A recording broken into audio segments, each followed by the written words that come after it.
बहुत अरसा पहले एक सुनसान और बंजर मैदान में शाखों से बनी एक छोटी सी झोंपड़ी में एक बूढ़ी औरत और एक नौजवान लड़की रहती थी। बूढ़ी औरत झुर्रियों से भरी, बदमिजाज और गूंगी थी, जबकि लड़की नेरिसा खिलती कली की मानंद हसीन थी और उसकी आवाज नदी की सरगोशी जैसी मीठी थी। झोंपड़ी शहद की मक्खी की छतें जैसी थी और उसके वसत में एक आग साल भर मुसलसल जलती रहती थी, जिसे किसी इंसान ने कभी ना छुआ था। सर्दियों में ये आग रोशनी और हरारत देती, जबकि गर्मियों में सिर्फ रोशनी। झोंपड़ी में 2 तख्त थे। एक सादा लकड़ी का तख्त था जिस पर बूढ़ी औरत सोती थी। दूसरा तख्त नेरिसा का था, जो ओक की लकड़ी से बना था, आईने की तरह चमकता, और इस पर नक्श व निगार से परिंदे और फूल तराशे गए थे। ये तख्त किसी शहजादी के लायक था, और दर हकीकत नेरिसा एक शहजादी ही थी, अगरचा उसे इसका इल्म न था। झोंपड़ी के बाहर वीरान मैदान था। आसपास कोई जानवर या आवाज न थी। हवा वादियों में चीखती, मगर मैदान में खामोशी छा जाती। शुरू में यह सुनाटा नेरिसा को डराता, मगर वक्त के साथ वो आदी हो गई और अक्सर खामोशी को खुद से बातें करके या गुनगुना कर तोड़ती।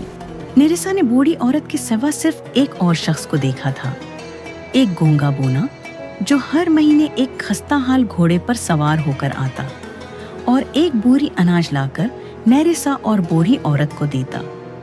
वो बोल नहीं सकता था, मगर नेरिसा को उसका और उसके घोड़े का आना खुशी देता, और नेरिसा उसे अपने हाथों से बनाई हुई केक देती। बोना नेरिसा से बेहद मोहब्बत करता था और अक्सर नेरिसा को तन्हाई में रहते देखकर परेशान हो जाता था। एक दिन बोना आया, मगर बूढ़ी औरत ने बोने को डंडे से मारा, घोड़े को भी पीटा और उसे भगा दिया। जाते हुए उसने नेरिसा को झोंपड़ी के दरवाजे पर रोते देखा। उसका रोशन चेहरा आंसुओं में भीगा देखकर बोना बेहद अफसुर्दा हो गया और भटकता रहा। बेख्याली में घोड़े को छोड़ दिया। अचानक उसे एक आवाज सुनाई दी, तुम्हारे जाने का वक्त आ गया है। बोना चौंक कर देखने लगा। उसके सामने सब स्टीले के दामन में एक नन्हा सा आदमी खड़ा था, जो खुद बोने से भी छोटा था। उसने कहा, मेरे साथ आओ ताकि मैं तुम्हारे होंठों को बोलने के असा से छू सकूं और हम गुफ्तगू कर सकें। बोना हिचकिचाया, मगर परीजात के पीछे चलने लगा। वो दोनों सब्ज टीले के पीछे एक अंधेरी गार तक पहुंचे। गार के अंदर अंधेरा छाया था, मगर जल्द ही एक चमकता कमरा सामने आया। कुर्सी पर बैठो। बोना खामोशी से बैठ गया। परीजाद ने अपनी जेब से एक स्याह असा निकाला, जिसके सिरे पर सुर्ख बीर जड़ा था। उसने असा बोने के गिर्द 3 बार घमाया, फिर दोनों कंधों को छोकर बेर वाला सिरा उसके होंठों पर रखा। बोना चौंक कर अपनी आवाज सुनने लगा और खुशी से उसकी आंखें चमकने लगी। तुम कौन हो? सच कहूँ तो मुझे नहीं मालूम। तो मुझे वो बताओ जो तुम अपने बारे में जानते हो। मुझे अपनी जिंदगी के पहले हिस्से की कोई याद नहीं। मुझे सिर्फ इतना याद है कि एक दिन मैं मुख्तलिफ लोगों के हुजूम के साथ बड़े मेले की तरफ जा रहा था। रास्ते में जब हम बादशाह के महल के करीब पहुंचे, बादशाह ने जगलर्स को बुलाकर अपनी महारत दिखाने को कहा। मैंने उनके खेल देखे और जब खेल खत्म हुआ तो बादशाह ने मुझे बुलाया और पूछा मैं कौन हूँ और कहाँ से आया हूँ। उस वक्त मैं गूंगा था, इसलिए जवाब नहीं दे सका, और अगर बोल भी सकता तो कुछ याद नहीं था। बादशाह ने जगलर्स से पूछा, मगर वो भी कुछ न जानते थे। फिर बादशाह ने कहा कि वो मुझे अपनी खिदमत में लेगा और मेरा काम महीने में 1 बार इनाज की बोरी लेकर वीरान मैदान में झोंपड़ी है वहाँ जाना है। और वहाँ तुम शहजादी से मोहब्बत में गिरफ्तार हो गए। सच बताओ, क्या तुम शहजादी से मोहब्बत करते हो और उसे जादू से आजाद करवाने के लिए क्या दोगे? अपनी जान दूंगा। तो फिर मेरी बात सुनो। शहजादी नरीसा को तुम्हारे बादशाह ने वीरान मैदान में इसलिए रखा है क्योंकि उसने नरीसा के वालिद, जो असल बादशाह था, को कत्ल कर दिया था। परीजाद ने वजाहत की कि बादशाह शहजादी को भी मारना चाहता था, मगर एक बूढ़ी जादूगरनी ने उसे खबरदार किया कि अगर वो नेरिसा को कत्ल करेगा तो खुद भी इसी दिन मर जाएगा। जादूगरनी ने मशवरा दिया कि शहजादी को वीरान मैदान में भेजकर उस पर जादू कर दिया जाए, ताकि वो उस जगह से निकल न सके जब तक जादू न टूटे। जादूगरनी ने वादा किया था कि वो एक बूढ़ी औरत को भेजेगी जो दिन रात शहजादी की हिफाजत करेगी, ताकि कोई उसे नुकसान न पहुंचा सके। परीजाद ने बताया कि बादशाह को यह भी कहा गया था कि वो कोई ऐसा शख्स चुने जो न शहजादी को जानता हो, न कभी उसके बारे में सुना हो, और जो उस राज को किसी पर जाहिर न करे।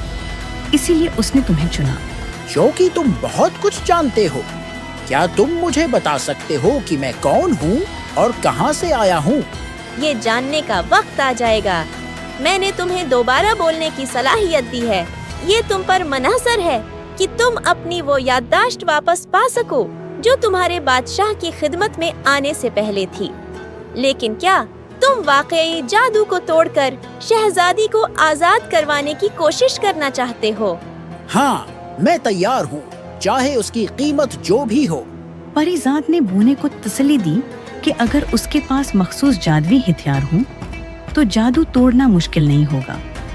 उसने बताया कि उनमें एक चमकता हुआ नेजा है जिसका बलियड नीले रंग का है, और एक चांदी की ढाल जो एक पुरस्कार जजीरे की झील के किनारे पर छिपे हुए हैं। परीजाद ने यह भी बताया कि अगर बूना इन हथियारों को वापस ला सके और वीरान मैदान में पहुंचा दे तो उसे सिर्फ ढाल पर नेज़े के ब्लेड से 3 बार वार करना होगा। यही अमल खामोशी को तोड़ेगा, जादू खत्म करेगा और शहजादी निरेसा को हमेशा के लिए आजाद कर देगा। बूना परीजाद का शुक्रिया कहकर रवाना हुआ। उसने घोड़े की लगाम पकड़ी और पहाड़ पर चढ़ना शुरू किया। जितना वो ऊपर चढ़ता गया, पहाड़ उतना ही बड़ा होता गया। पूरा दिन मुश्किल रास्तों से गुजरता रहा और शाम को जब वो चोटी पर पहुंचा तो नीचे पुरस्कार झील का जजीरा नजर आया। जब बूना जजीरे पर पहुंचा तो वो बहुत थक गया और सो गया। सुबह उठा तो वो पानी के करीब था। पानी के किनारे कुछ खौफनाक साये हरकत कर रहे थे।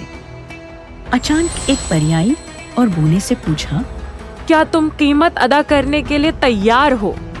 हाँ, मैं तैयार हूँ। कीमत क्या है? तुम्हारी दाएं आँख। फिर परी ने फौरन अपनी उंगली से बूने की आंख निकालकर जेब में रख ली। बूना शदीद दर्द में मुब्तला हो गया, मगर शहजादी निरेसा की खातिर बर्दाश्त करता रहा। परी ने बूने से कहा, अब पानी में जाओ, अपनी याददाश्त वापस लो और खौफजदा मत होना। यही तुम्हारी आखिरी आजमाइश है। बूना पानी में गया। अचानक जादुई रोशनी फैल गई और वो अपनी असल हालत में बदल गया। वो दरअसल एक शहजादा था जिसकी सल्तनत का नाम नूरस्तान था। पानी से बाहर निकलकर उसने देखा कि उसका घोड़ा भी नया हो गया था। उसे याद आया कि एक जादूगरनी की लानत की वजह से वो इस हालत में था। उसके हथियार पानी के किनारे पड़े थे जिनकी मदद से शहजादी नरेसा को बचाना था। शहजादा अपने नए चमकते हुए घोड़े पर सवार हुआ और सीधा नरेसा के घर के बाहर पहुंचा।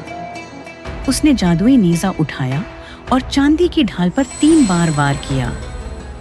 तीसरी ज़रब के साथ ही एक तेज रोशनी फैली और नरेसा का घर अचानक गायब हो गया।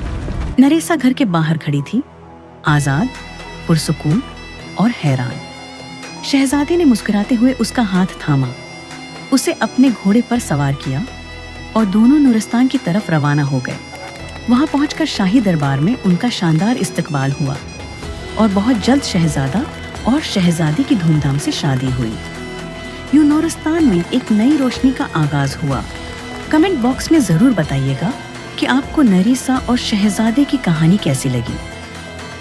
मिलते हैं एक नई कहानी के साथ, तब तक के लिए दुआओं में याद रखिएगा।